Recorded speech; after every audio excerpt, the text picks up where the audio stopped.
Shri Venkateswara gold తాకట్టులో ఉన్న మీ బంగారాన్ని విడిపించి కొనబడును.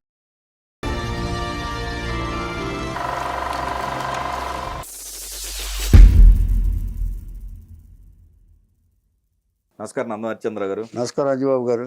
షూటింగ్ స్పాట్లు అండి మనకి కొన్ని విచిత్రమైనటువంటి సంఘటనలు జరుగుతూ ఉంటాయి కదా, సో అవి జ్ఞాపకాలుగా ఉంటాయి. అయితే ఇక్కడ ఒక ఇన్సిడెంట్ మనం మాట్లాడుకోవచ్చు.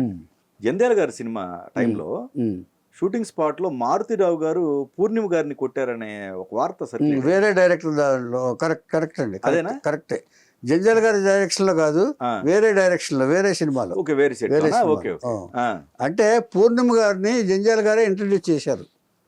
శ్రీవారికి ప్రేమలేఖ అని తొలిసారి మిమ్మల్ని చూసింది మొదలు, ఆ పాట గుర్తుండే ఉంటుంది. పూర్ణిమ అంటే అందరికీ గుర్తొస్తుంది శ్రీవారికి ప్రేమలేఖలు. తర్వాత ఆ ప్రదీప్ తోటి 4 స్తంభాల ఆటలో ఇవన్నీ కూడా పూర్ణిమ తోటి గుర్తు సినిమాలు జంధ్యాల గారు ఎక్కువగా తీశారు. చెప్పుకున్నాం ఎక్కువ హిట్స్ కూడా వచ్చినాయి. ఏమండి, వచ్చిన తర్వాత ఇలాగ ఒక సినిమాలో ఏమైందంటే ఆవిడకి ఒక ఇలా వరుస సినిమాలు చేస్తుంది ఆవిడ. దాదాపుగా అంటే వయసు రాకుండానే 100 సినిమాలు చేసేసింది చిన్న సినిమాల్లో. కోటి రామకృష్ణ సినిమాలో చేసింది, మిగతా అందరు డైరెక్షన్లు చేసింది. ఇలా చేస్తున్న ఒక సినిమాలో మారుతిరావు గారితో యాక్ట్ చేస్తుంది ఈవిడ. మారుతిరావుతో యాక్ట్ చేస్తుంటే మారుతిరావు గారు ఆ అమ్మాయిని కొట్టే సీన్ ఒకటి ఉంది. ఆ అమ్మాయిని కొట్టే సీన్ ఒకటి ఉంటే రిహార్సల్ అది చేశారు. రిహార్సల్ చేసిన టేక్ వచ్చింది. టేక్ వచ్చేటప్పటికి ఏం జరిగిందంటే మారుతిరావు గారికి ఫాట్మంట ఒకడు వచ్చాడు. కొట్టే సీన్ అది, ఫాట్మంట కొట్టాడు. కొట్టేటప్పటికి అదిరిపోయింది ఈవిడ చెంప. అక్కడే ఆవిడ తండ్రి ఉన్నాడు. తండ్రి నుండి ఈ అమ్మాయి కొంచెం ఏడుపు మొహం పెట్టేసింది. నిజంగా కొట్టాడు ఆయన. వచ్చేటప్పటికి ఆయన వచ్చేసాడు. ఏంటంటే మీరు, ఇది సినిమా కదా, మీరు నిజంగా కొట్టారేంటి అన్నాడు. మీకు ఆడపిల్ల లేరా అన్నాడు. ఇలా నిజంగానే మారుతిరావు గారిని కేకలేసాడు. కేకలేసేదంటే ఒక్క చూశాడు అలాగా. ఒకవేళ నాకు ఆడపిల్లలు ఉన్నా కూడా ఇలాగే కొట్టేవాడిని, అయినా నాకు ఆడపిల్లలు లేరు, అందుకే కొట్టాను అన్నాడు. దీని అర్థం ఏంటో తెలుసా? ఆ దృశ్యంలో పూర్ణిమ చేసిన తప్పుకి ఏ తండ్రి అయినా ఇలాగే కొడతారు, నాకు ఆడపిల్లలు లేరు కాబట్టి నేను అంత ఎమోషన్ ఫీల్ అయ్యానని చెప్పడం మారుతిరావు ఉద్దేశం. కొట్టాలని కాదు, అంతే కదా. ఆడపిల్ల తప్పు చేస్తే ఆడపిల్లని కొట్టవలసి వచ్చినప్పుడు అలా చేశారు. అందుకని నాకు 2 మగపిల్లలే, ఆడపిల్లలు ఉన్నా కూడా నేను ఇలాగే కొట్టేవాడిని అని తండ్రికి నచ్చ చెప్పాడు. ఆడపిల్లలైనా కూడా ఇలాంటి సిచ్యువేషన్ వచ్చినప్పుడు దండించాల్సిన అవసరం తండ్రికి ఉంటుంది. నేను తండ్రినే, కాకపోతే మగపిల్లల తండ్రిని, కానీ ఆడపిల్లల తండ్రిని కాబట్టి మీరు అంత ఎక్సైట్ అవ్వక్కర్లేదు అని చేత నేను తండ్రిగానే కొట్టాను అని చెప్పాడు. అసలు యాక్చువల్గా ఇలాంటి సందర్భాల్లో కొంతమంది అపార్థం చేసుకుంటారు. అది కొంచెం సీరియస్ అయ్యే మ్యాటర్, సీరియస్ అవుతారండి.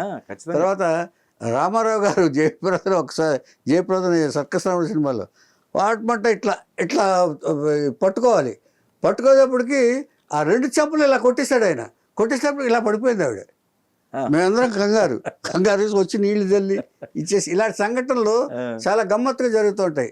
పైగా రామారావు గారితో ఫైట్ చేయాలంటే ఎవరైనా సరే, ఫైటర్స్ కూడా, సార్ కొంచెం మెల్లగా కొట్టమని చెప్పండి సార్, నిజంగా భయపడేవాళ్ళు అండి. రామారావు గారు నిజంగా కొట్టేసేవాళ్ళు ఆయన. అది ఏది ఒక ఇన్సిడెంట్ ఉంది కదా సార్, అది ఏది హాస్పిటల్కి వెళ్ళారు ఒక ఆయన, రామారావు గారు కొడితేనేనా? అవును, ఆస్ట్రేలియన్ ఫైటర్ కూడా భయపడ్డాడు ఆయన. బాబ్ క్రిస్టో అని ఉన్నాడు, ఆస్ట్రేలియన్ ఫైటరు. ఆయన వచ్చేసి ఇదేంటంటే నేనే ఫైటర్ని, ఆయన అలా కొట్టేస్తారేంటి రామారావు గారు అని డైరెక్ట్ కంప్లైంట్ చేశాడు ఆయన.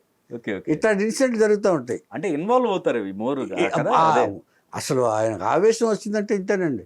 ఇన్వాల్వ్ అంటే యాక్టింగ్లో ఇన్వాల్వ్ అవుతారు. అదే అంటే ఇదని చూడరు. ఇక్కడ మారుతిరావు గారు కూడా సేమ్. ఆయన ఎందుకో పర్సనల్గా ఫీల్ అయ్యాడు ఆయన.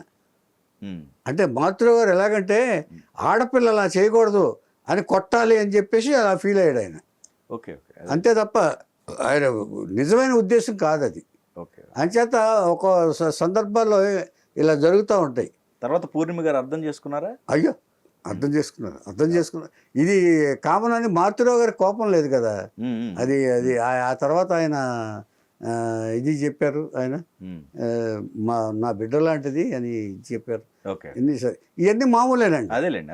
ఒక్కోసారి ఇప్పుడు జనరల్గా ఏంటంటేనండి, సినిమాల్లో ఏం చేస్తారంటే ఇది ఈ శబ్దంతో మిక్స్ చేస్తారండి. చెంపదాకా ఎళ్ళదు. ఆ సౌండ్ వచ్చేటప్పటికి మ్యాచింగ్ గా వినిపిస్తుంది ఆడియన్స్. ఏమండి ఈయన నిజంగా ఆయన పైగా అప్పట్లో మారుతిరావు గారు కొత్తగా కదా వచ్చింది, ఆయన రైటర్ ఒరిజినల్ గా. ఆయన అప్పుడప్పుడు సినిమాలు చేస్తున్నారు. ఆయన ఆ టైంలో చేసిన సంఘటన ఇది.